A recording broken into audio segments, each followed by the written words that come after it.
Good morning, dear students and everybody. In the early morning, what I have noticed that some connectivity problem still prevailing. So with the geo connectivity, I have got little data, but I am trying my level best to complete that ratio analysis class.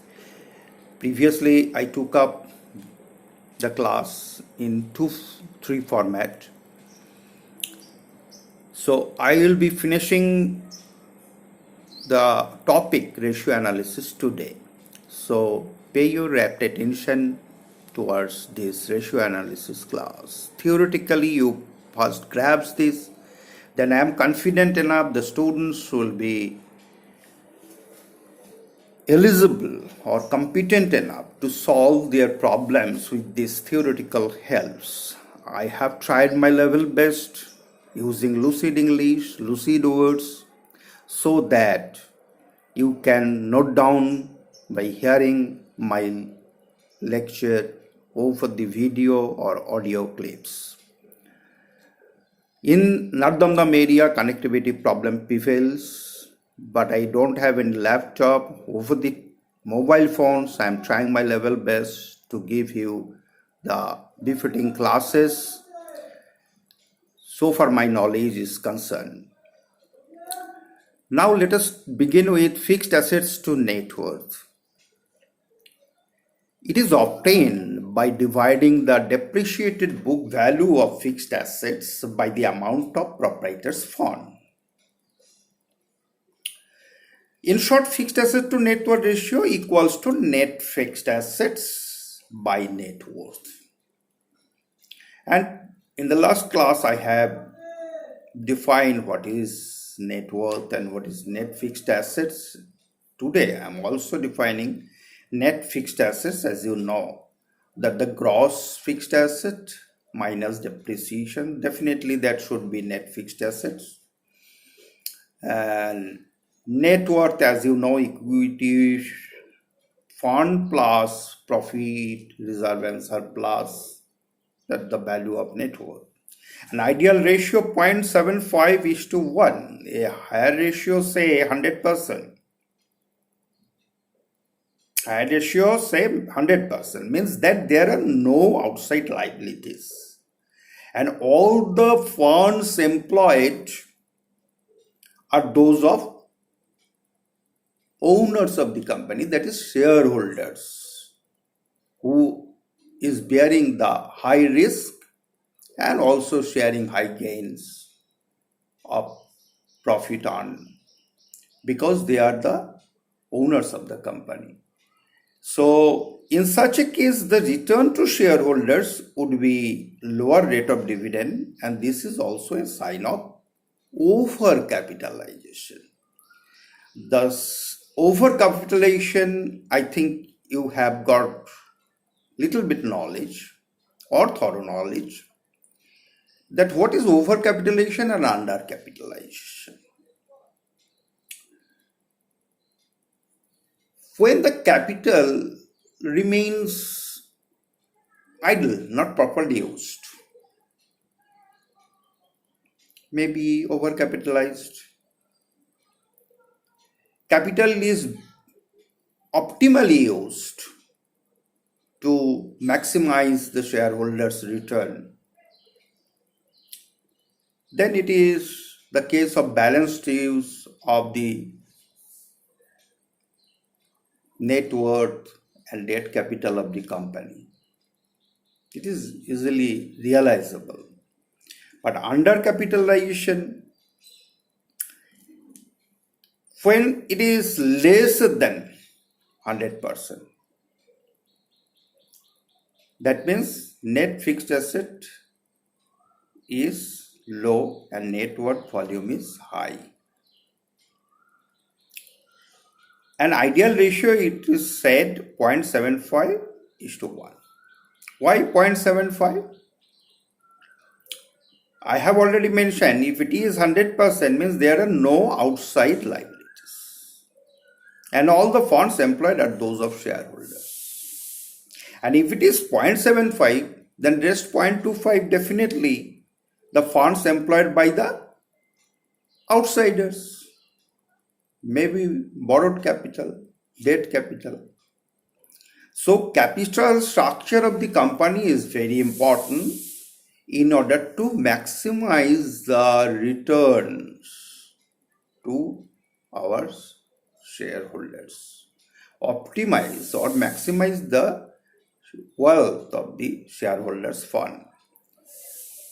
Okay, so you try to solve some problems taking from your books. There are many problem books in the market.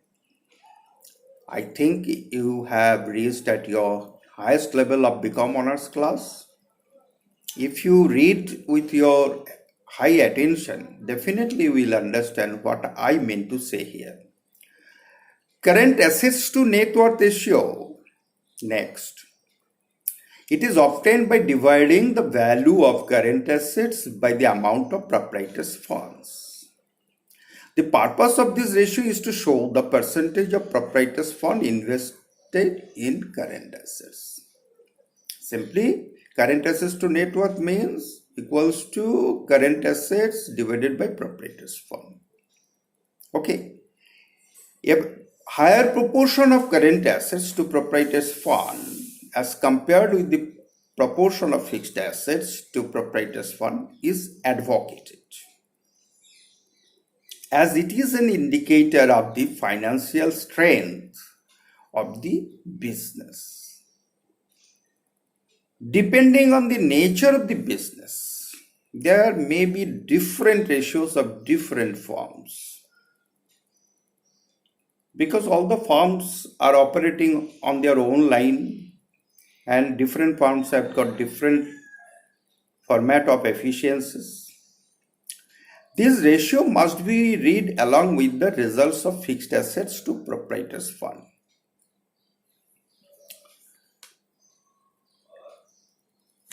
Why it is so?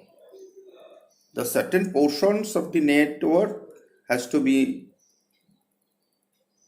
invested in fixed assets and some portion in the format of current assets. That will be the part of your working capital. What is working capital? The current assets minus current liabilities. Okay. Simply, you get all the numerical figures from your balance sheet because you are matured enough. Dear students, you have studied balance sheet and corporate entities balance sheet which are published. If you get the data and you apply the theoretical knowledge, then definitely you will be able to analyze these ratios. What is ideal ratio, what is not ideal, what is optimized, what is not optimized. Okay. Now let us come to current liabilities to net worth. The ratio should be current liabilities by net worth. The ideal ratio is 1:3. This ratio indicates the relative contribution of short-term creditors and owners to the capital of an enterprise. If the ratio is high, it means it is difficult to obtain long-term funds by the business.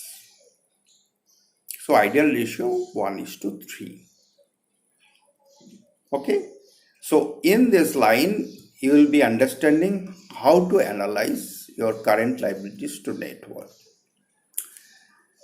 Next, you come to capital gearing ratio. Very important. It expresses the relationship between equity capital and fixed interest bearing securities and fixed dividend bearing shares. So capital gearing ratio, in short, CGR equals to fixed interest bearing securities plus fixed dividend bearing shares. What are the fixed interest bearing securities? You know. Fixed dividend bearing shares, preference shares, divided by equity shareholders fund. Components of fixed interest bearing securities mainly debentures because interest is fixed. Whether you are able to earn profit or not, you have to bear this certain percentage of interest on debentures. That is borrowed capital. Next, long-term loans. There is also interest fixed. You have to pay whether you earn or not. Long-term fixed deposits. So these are the essential components of fixed interest bearing securities. Okay. Components of equity shareholders fund. Equity shareholders fund, that is owners fund.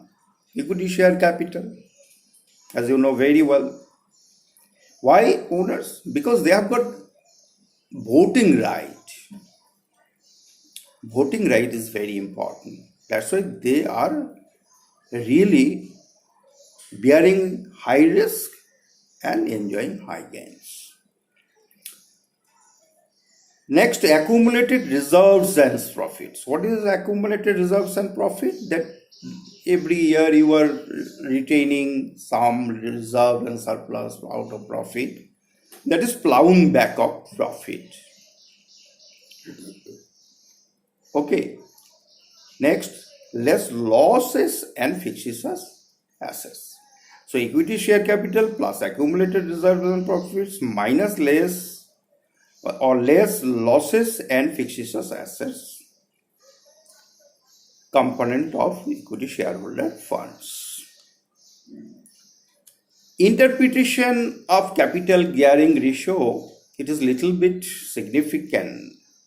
I mean to say, when fixed interest bearing securities and fixed dividend bearing shares are higher than equity shareholders fund, the company is said to be highly geared. When highly geared? When fixed interest bearing securities and fixed dividend bearing shares are higher than equity shareholders fund. That company is highly geared. And vice versa. What is low geared company? When fixed interest bearing securities and the fixed dividend bearing shares are lesser than equity shareholder fund, that will be low geared company. So gearing is very important with due respect or due consideration of the capital structure of a company. So capital structure should be ideally enough in order to maximize shareholders' wealth. And this is the ultimate objective of the company, to maximize shareholders' wealth or stakeholders' wealth, better to say. That is very pragmatic. When the fixed interest bearing securities and fixed dividend bearing shares equal to share capital, it is said to be evenly geared company. It is very significant. So, question may come up whether evenly geared company will be able to generate higher return on the shareholders fund or stakeholders wealth, or low geared company or high geared company will be able to generate higher and higher stakeholders wealth. This is very important. So you think definitely will get the answer on your own. If capital gearing is high, further raising of long-term loans may be difficult, and issue of equity shares may be attractive, and vice versa. Is this clear? If capital gearing is high, that is, fixed interest bearing securities and fixed dividend bearing shares are higher than equity shareholders fund, what will be the problem? Raising of long-term loans will be difficult, and then issue of equity shares may be attractive, and vice versa. Okay. If any question on it, you can raise in the WhatsApp message. Let us come to analyze fixed assets ratio. As you all know, fixed assets is available numerical figures on your asset side of the balance sheet, audited balance sheet, certainly. It establishes the relationship between fixed assets and capital employed. Fixed assets ratio, in short, fixed assets by capital employed.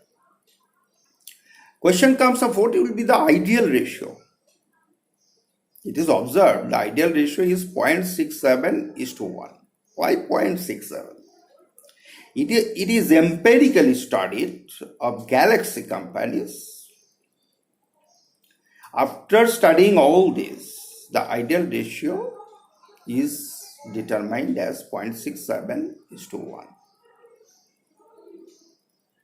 This ratio enables to know how fixed assets are financed, that is by use of short-term funds or by long-term funds. Fixed assets deployed in the business have to be used in the operation of the business, and how they are financed, by the use of short-term funds or by long-term funds. This ratio should not be more than 1. If it is more than 1, then situation may be dangerous. Okay, fixed charges cover or debt service ratio. This ratio is determined by dividing net profit by fixed interest charges. Debt service ratio, net profit before deduction of interest and income tax divided by fixed interest charges. It is observed the ideal ratio is stated to be 6 or 7 times of the fixed interest charges. Net profit before deduction and interest and income tax ought to be 6 or 7 times of fixed interest charges. If the ratio is high, it means there is higher margin of safety. Okay, margin of safety for the long-term lenders. And as such, it is not difficult for the business to obtain further long-term funds and vice versa. If the ratio is just lesser than 6 or 7, then it will be difficult for the business to obtain further long-term funds. So take care of this point. This ratio indicates the financial ability of the enterprise. Every company has to have financial ability of its own so that the entity has got the creditworthiness to the fund providers. The debenture holders are also stakeholders. Long-term fund providers are also stakeholders.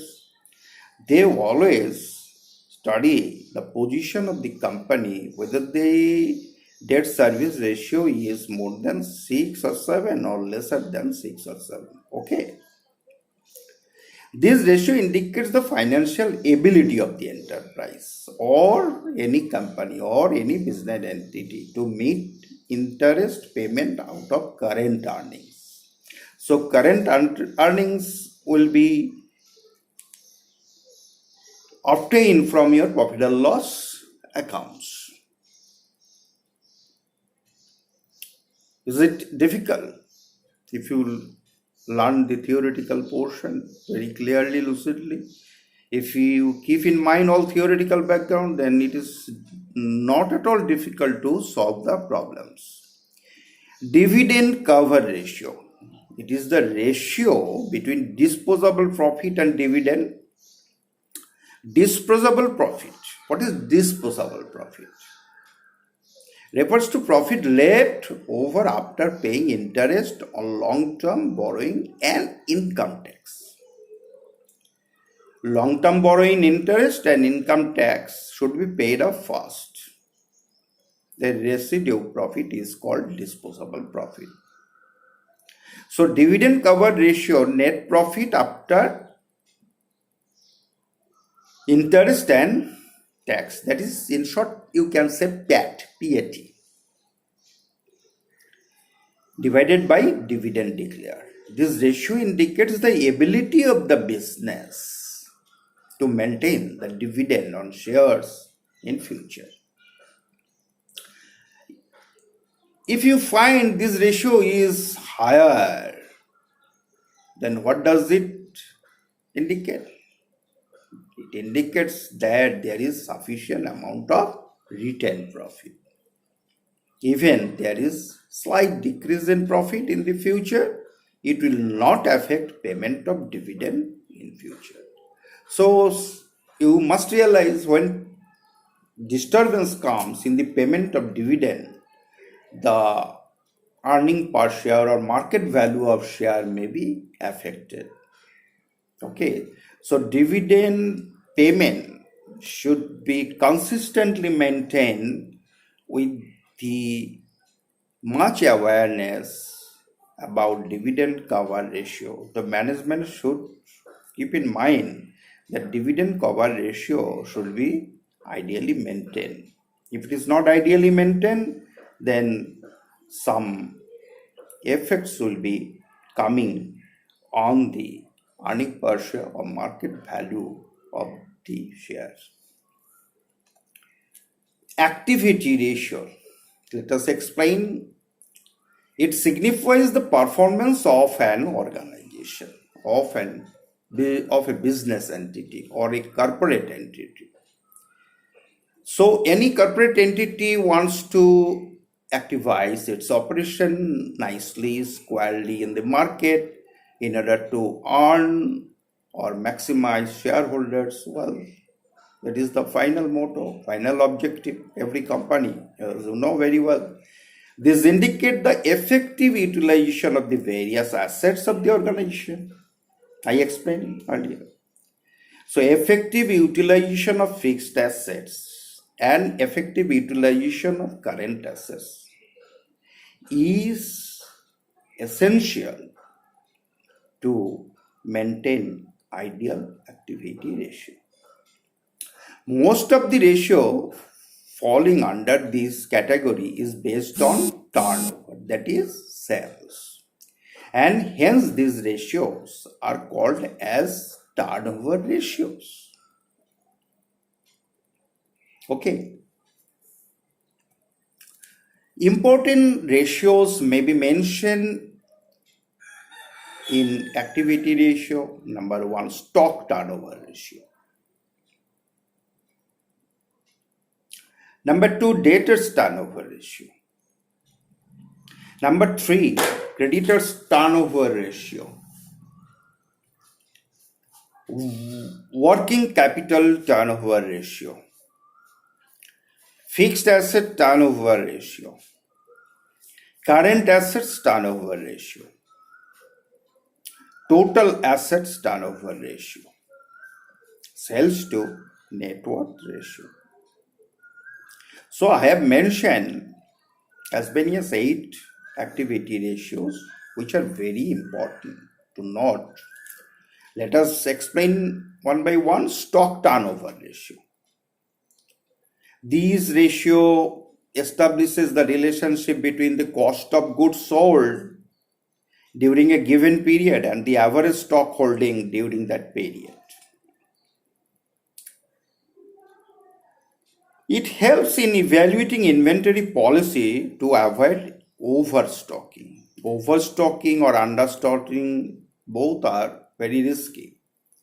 Understocking, sometimes with the dearth of stock, your business activities may be disturbed or may get halted. If it is overstocked or overstocking, then it is not prudential enough to utilize your working capital. That is, working capital is blocked in your stock. It is not wisely used. So inventory turnover ratio, cost of goods sold divided by average stock. What is cost of goods sold? As you know very well, you have done cost sheet, cost accounts, And in financial accounting, you have calculated cost of goods sold. What is that? CGS equals to sales minus gross profit, or equals to opening stock plus purchase minus closing stock. And what is average stock? Opening stock plus closing stock divided by 2. So very simple to realize. Only it is required your rapt attention while you'll be studying this. These are all formula, simple formula to calculate ratios from the analysis of published data through balance sheets. Interpretation of stock turnover ratio. Ideal ratio 8 times. A low inventory turnover may reflect dull business, overinvestment in inventory, accumulation of stock, and excessive quantities of certain inventory items in relation to immediate requirements. That is blocking of working capital.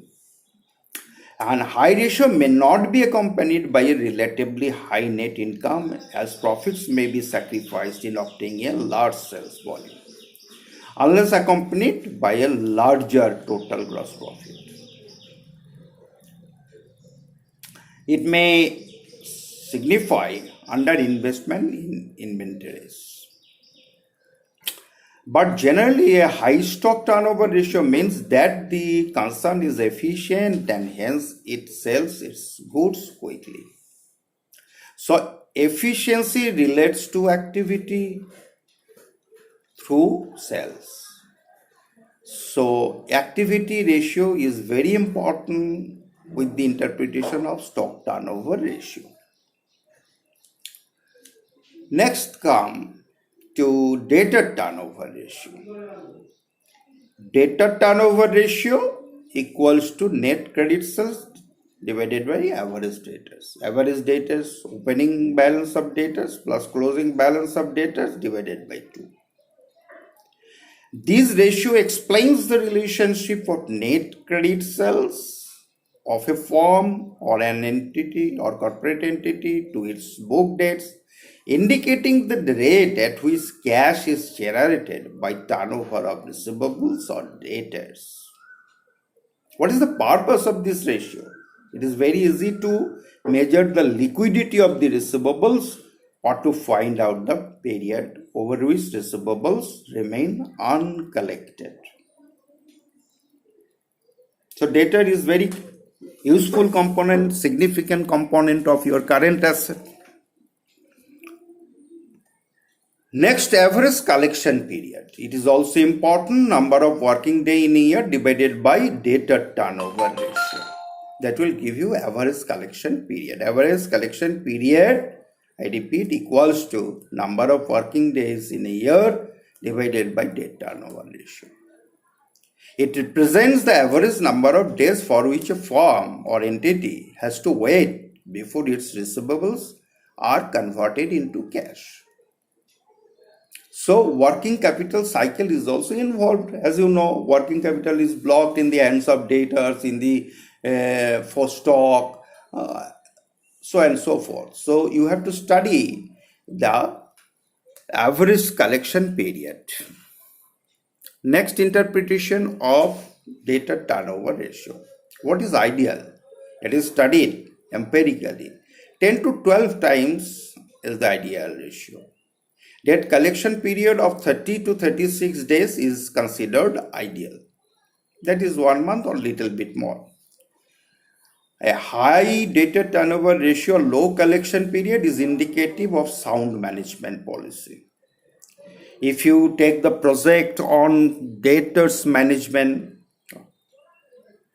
a study of debtors management policy in corporate sector, you can adopt that project. So interpretation of debtors turnover and its empirical relationship with the number of days and efficiency achieved is very important. The amount of trade debtors at the end of period should not exceed a reasonable proportion of net sales. Larger the trade debtors, greater the expenses of collection. Similarly, creditors turnover ratio is also very important. Net credit purchase, average creditors. Average creditors means opening balance of creditors plus closing balance of creditors divided by 2. So average payment period, number of working days divided by creditors turnover ratio.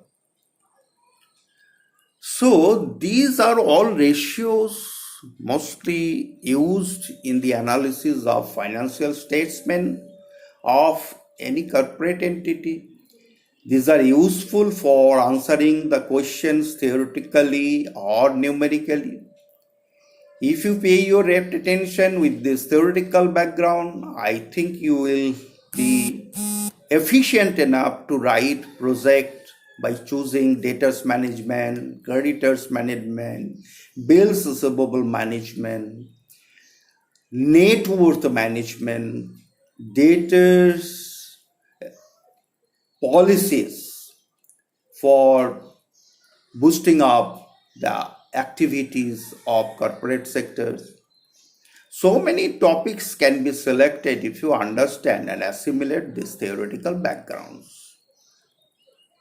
So creativity is yours, my dear students. I think and I hope within this lockdown period you study these 3 classes on ratio analysis. Hopefully it will be covered all. If I get the opportunity after the lockdown period, physically, if it is possible before the exam, I can take on the blackboard some numerical classes, practical classes. But if it is not possible, I can ensure that if you practice at home during this lockdown period, you will be efficient enough to solve these problems. And if you find problems in realization the aspects what I have discussed, feel free to ask question through WhatsApp. Thank you so much.